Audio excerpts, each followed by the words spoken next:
Okay, we're live.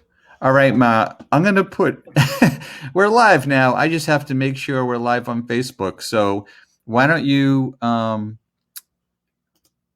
tell me what's new and I'll listen while I change screens over here. You're live. Go ahead. Okay, hi everyone. We're having some difficulty, technical problems. So I'll jump in as much as I can jump these days, and I'll tell you what's going on with me. I went for occupational therapy this morning. The girl is very good. She gets me to relax, and I feel better when I get out of there. So that was worth the trip. It's only down the hall, so I don't have far to go. And twice a week I do that. And I live in a good location, so I don't have to take an elevator or any kind of transit. I just take my 2 feet, my whole body, and I get down there, and I feel better afterwards. And I'll tell you a little background on what goes on after we get on the camera with a show. Every Tuesday we do a show, as you know, you followers know our routine, and we do the show. And not too long after the show, I start thinking about what I'm going to bring up for the following week. I start thinking about it right away, and it might take me a couple of days till the light bulb goes on and I know what I'm going to talk about. This time, after the show was over, I started to think about what I'm going to talk about next week. And I couldn't come up with anything what for next week, fresh material. But what came back to me was every time I rethought it, I thought about other things, little things, not important things, big deal things that changed my life, like I did in part one. But part two, I started to think about these little things that stayed with me all these years and made a difference everywhere, somewhere or other, there was a difference. Now, should I go? I'm going to go and give you my whole spiel while Stephen's fixing the works here. The first thing I thought about was when I was in high school, I think it was my senior year, I was looking to make a little pocket money. And a lot of my friends were having these odd little jobs to have buy an ice cream or a coffee or a donut. And so I started to look around and I did find a part-time job. And I remember the name of the store. It was called Gorin's. If any of you ever lived in Chelsea, Massachusetts, you know about Gorin's. It was a specialty shop, fine specialty shop, a little higher price than some other stores, but worth the money. Very nice store. So I went in, and I don't even remember how the interview went, but what I know is I got the job, and they put me in sportswear on the first floor, and they had nice sportswear. So the first day on the job, I go in and there's a customer there, and she's looking at the merchandise. Well, they didn't tell me what to do. They hired me, period. No questions, no answers, nothing. Just, lady, get on the floor. That's it. Not even how to write up a sales slip. Nothing. Okay, so I see this lady, and she's looking at the material, and she's touching the sweaters, looking at them. And I jumped right over to her. And I don't know what I said to her, but I was there if she needed help. And what she said to me was, get out of my way, lady. Give me time to look. Well, that made sense. The customer isn't going to jump and buy something right away. They have to look at it and feel it, consider it, and maybe buy it. But I didn't know that. And they didn't tell me how to sell, nothing. So I always remember that first time, the way she responded to me and how I responded to her. So I learned a good lesson. Just leave the customer alone. If she looks like maybe she's ready, then I can come over and say, can I help you? So that was a good one. So you heard that whole thing, Steve? Yep, we're all set and live now. And that reminds me when I had a job in retail I'll and make you a little louder. Yep. I and I worked in Boston at a computer store, Northeast Computer Stores, and we had a professional salesperson come in and train us all on Oh, how to greet the people oh, when they came into the store and what to say. And you don't ask them a question where they can say no. So you don't say, can I help you? And then they're going to say, they'll either say yes or no, but most likely they'll say no. And that's it. So he told us all to say, hello, welcome to the store. What brings you into the store today? wonderful. I didn't get that advice. Very good. What Okay. brings you into the store today? And I think of that all the time because Carol and I went into a outdoor furniture store recently, and we looked at their website beforehand, and there was a chair that I was interested in. And so we found out that the store was local. So we drove over, we walked in, and there were two people working in the store, and they were busy assembling a chair or something. And I don't even know if they greeted us. They might have, but I'm thinking they ignored us.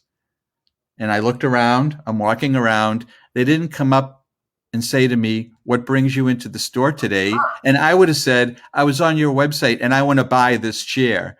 Okay. And they're talking about what they want to get for lunch or something. And I said to Carol, let's go. We're out of here. These people don't want my business. But they could have had a sale if they showed some interest Right. in the customer, Right. but they didn't, and that was very bad. Okay. That's related to what story I was telling because they didn't tell me what to do, what not to do, Yep, nothing. yep, So what you're saying is a good thing to remember. yep. Another thing that happened in that computer store. This was back in the days pre-internet, before the internet. Wait, this was 1984. Actually, I remember because the Macintosh came out, and I was working in the computer store at that time. And the older sales guy who was there before me, his name was Frank. Frank takes me aside and he says, on Mondays, all the new magazines come in, all the computer magazines. So on Monday after work, take them all home, read them all. You don't have to read everything, but like look through them and read all the titles and look at what all the articles are about, put them back on the shelf on Tuesday.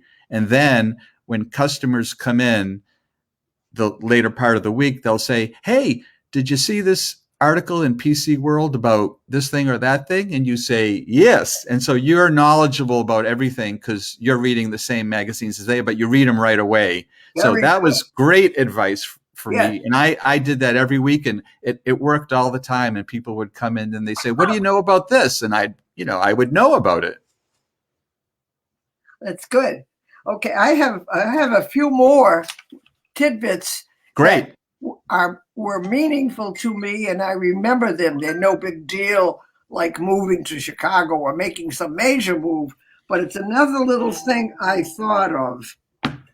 I was in rehab many years ago. I had some surgery, and after the surgery, I went to a special place for rehab. And she came in, she was very good. She gave me a sheet of paper with instructions of what to do. She comes in and she tells me all these different things, but I also had a piece of paper with instructions so I could do them besides her coming in. And so one day she comes in and she says, Millie, where's your sheet of paper with the instructions? And I said to her, it's in my drawer. And she said to me, you don't keep something as important as a piece of paper with instructions. You don't put it in a drawer. You keep it handy so you can look at it, do what it says, or look at it sometimes and think about it, but do not put it in a drawer. Oh my, she was tough. But she was right. She was right. Sometimes I still put it in a drawer, but I always think of her because that's very good advice, because you're going to forget you put it in the drawer. Yeah, you're not going to get the exercise and you're not going to benefit. So that was another good lesson. Okay. And if you want to hear a third one, I'll tell you a third one. Sure, shoot.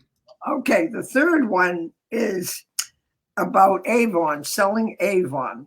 When Steve was a kid going to grade school, even junior school probably, we lived in Lynn, and he would come home for lunch. So that meant that mother had to be home noontime to have the lunch ready for the kid. Then he would go back to school. So I could not get a job where I had to be away from home noontime. And I wanted to do something. I just didn't want to hang around in the house and make Steve lunch. I wanted to make a little money and get into the outside world. Thank you for staying home for me. I I thank you for that now. All right. You appreciate that now. And I do. I enjoyed doing it. But besides that, I wanted gratification myself. Understand. Okay. So I had a friend. Fortunately, I had this friend, and my friend was selling Avon, and I was buying Avon from her. And I liked the product. And she was my friend. I wanted to give her the business, but I really liked the product, and I got used to them. Rich Moisture Cream, to this day, if I can find it in the store, I would buy it. It was a good product. So I decided I am going to sell Avon. And she told me who to get in touch with, and I did. And it just so happened at that time, mothers were not going to jobs. All the mothers that I knew were stuck in the house because the kids were coming home for lunch. So they were home. They weren't away working at a job. So they gave me the routine. The route was my neighborhood. So that was terrific. I left my house and walked down the street, and there were all these potential customers. So they sort of knew me. I was a neighbor, and I walked up and down the streets, and I wasn't making any money. The ladies were very nice, but they weren't buying from me. So what Avon did offer was, I think it was monthly, they would come from the regional office or the national office and send a notice around, and we would go to a meeting to meet the management and to get information on how to sell. So that was great, and I enjoyed that very much. So one of the things I remember, first of all, was you have to knock on 10 doors before you're going to get a sale. And that turned out to be so true, because every door I knocked on, most of them didn't buy anything from me. But I kept knocking. What else was I going to do that day anyway? I kept knocking, and I got some customers. So I was building up the business. So I learned that from them. And another thing I remember was they told me, when you do go and sell, show a product that you're promoting. And it just so happened it was a spring. Father's Day was coming, and they made a product. They were very clever. They made a product, and it was like a lion, and the lion had the men's cologne in it. And this is what I'm holding in my hand as I'm knocking on the doors. So I go knock on the neighbor around the corner from me. I tell her my name, and I'm selling Avon. She says, I don't want any part of it. I'm not buying anything. So I said to her, take a look at this. Isn't he the cutest thing? Oh, she said, yeah, that's clever. That's great. So she bought one. And then she became a customer. So I always remember that experience. So I was going to the meetings and I was learning all these little subtle tricks. And some of them just came natural to me, like when I found out myself after I made a sale to a customer. I didn't say thank you very much, goodbye. I kept talking. And as I'm talking, I'm telling her about this pretty shade of lipstick. It is. Have you ever seen that lipstick? Pink velvet or something. Oh, she said, that's nice. I'll take one. And then I kept talking to all these people after I concluded the sale. And many times I would have an add-on sale. And I was really good at it. And I did it for, I don't know how many years. I did that for a long time.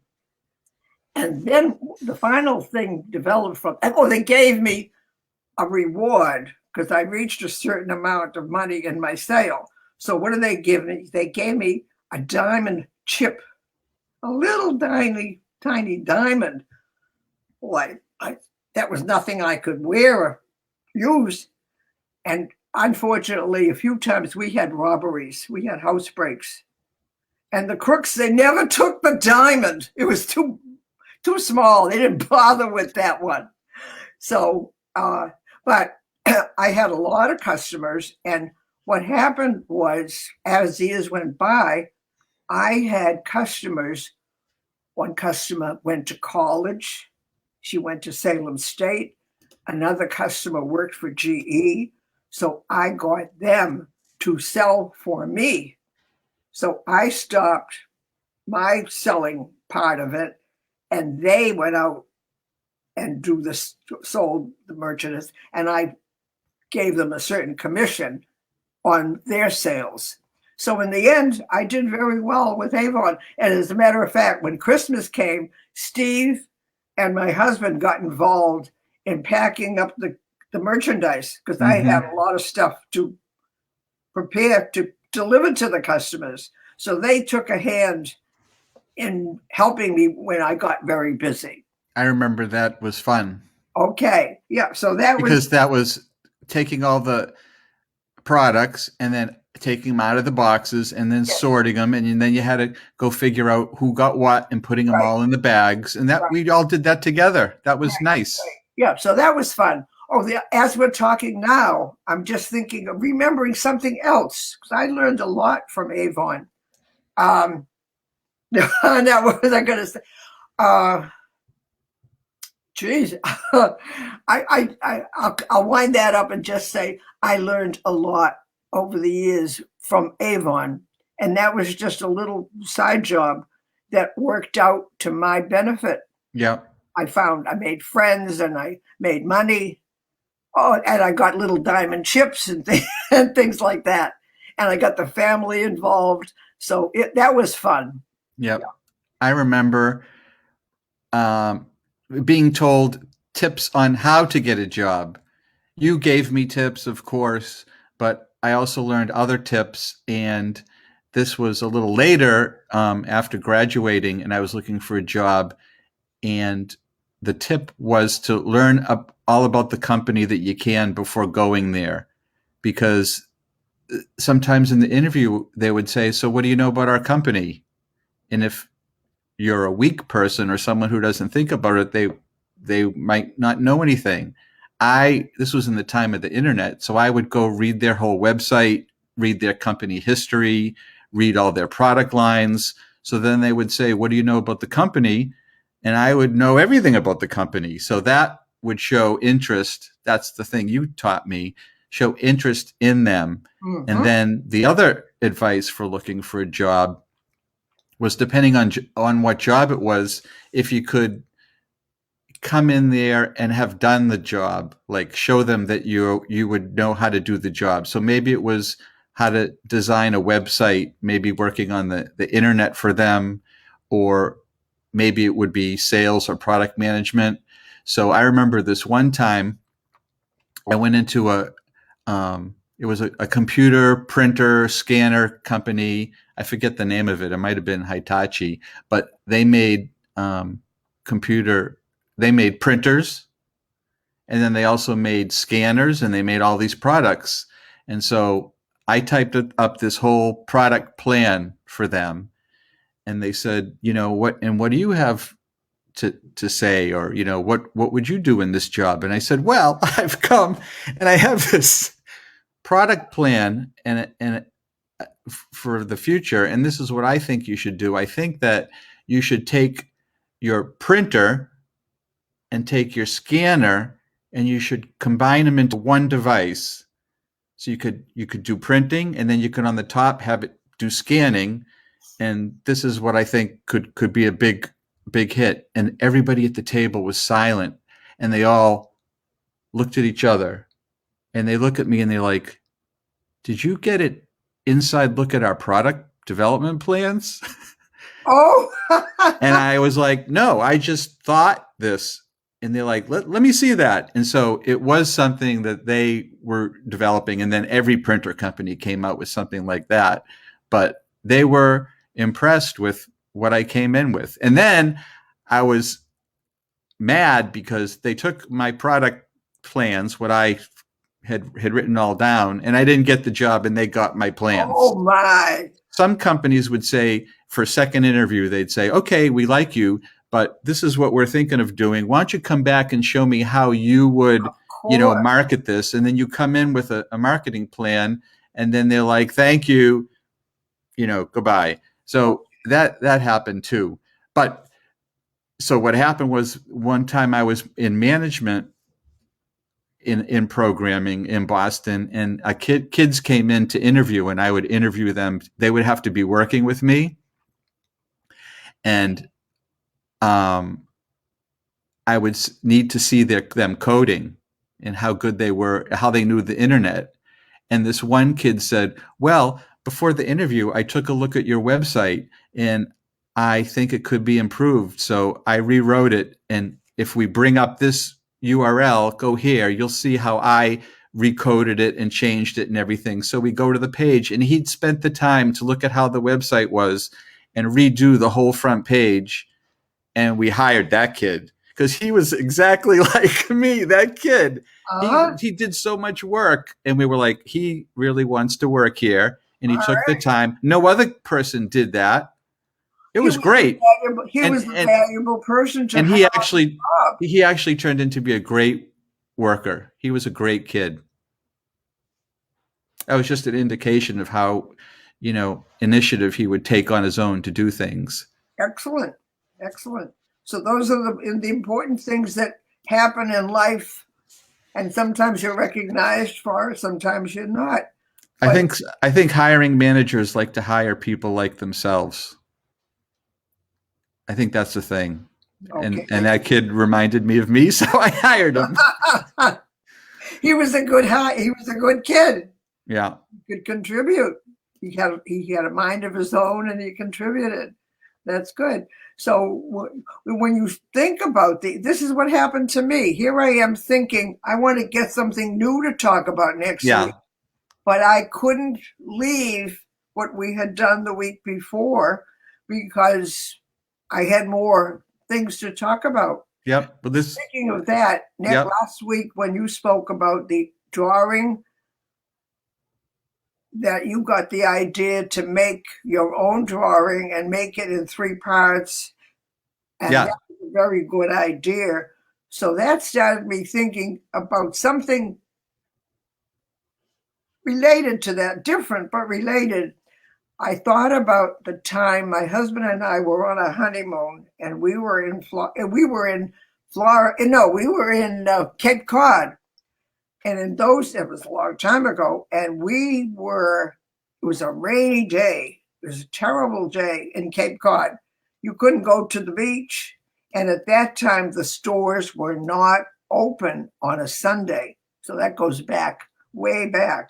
So what are you going to do? There are no stores open. The beaches are wet. You can't go. So we found a drugstore. They called them drugstores in those days. So we went into the drugstore and we looked around. What are you going to find in a drugstore to buy? except essentials. We looked around, and fortunately for me, they had an art department.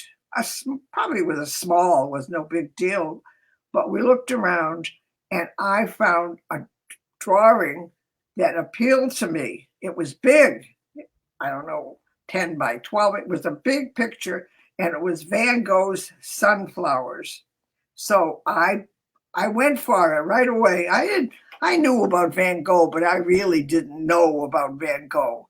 But I bought the sunflowers, and ever since then, those flowers have traveled with me in our first home in Lynn, and then we moved someplace else, and then I moved someplace else. And to this day, those sunflowers are hanging, large photo of sunflowers hanging in my bathroom. And that's how I developed an interest in Van Gogh. So now when I see Van Gogh stationery or prints or another Van Gogh painting, I understand it. I know where he's coming from. So that was just something about painting in my life. Yeah. You mentioned that photo. I have it. Let me share it here. Oh, here it is. Oh, So we took a walk on the Cape Cod Canal, and it's really, really long. And I said, I want to get onto that bridge, the Sagamore Bridge, which we have driven over 100 times. And this is the photo I took. Okay. And then I uploaded it to this website and made it into 3. It split it into 3. So it's going to be 3 hung together to make the one image. And then and you can make your own over there. And I just got an email from them, and it said they're looking for artists to join the website and upload their photos. So they would sell your photo to other people. Great. So I'm gonna look into that, and I could give them this photo, and people might want it. Okay, if you're interested in it, other people could be interested also. Yeah, when I showed it, Carol wanted 3 photos together as one, and I said, well, how about this website? And she said, well, I don't want one of their photos. I want one of your photos. And I said, well, there's an artist section on here. I guess I could apply to be an artist and then put the photo up and then buy it. But then I clicked a button, and you can just put your own photo up there without asking. So that's what I did. So that's good. So we'll see where that goes. That's great. Yep. Yeah. Okay. Well, this was fun. Another good show in the books, and we got it done. We got it done. Yeah. So it was nice chatting, and we'll pick some topic and come back next week. I think next week I should have a new subject to talk about, and I'll either look at this again. I'll look at it again, or I'll look at the others. I'll come up with something. We don't run out of what to talk about. No, we never do. Okay. No. Bye, everybody. Bye-bye.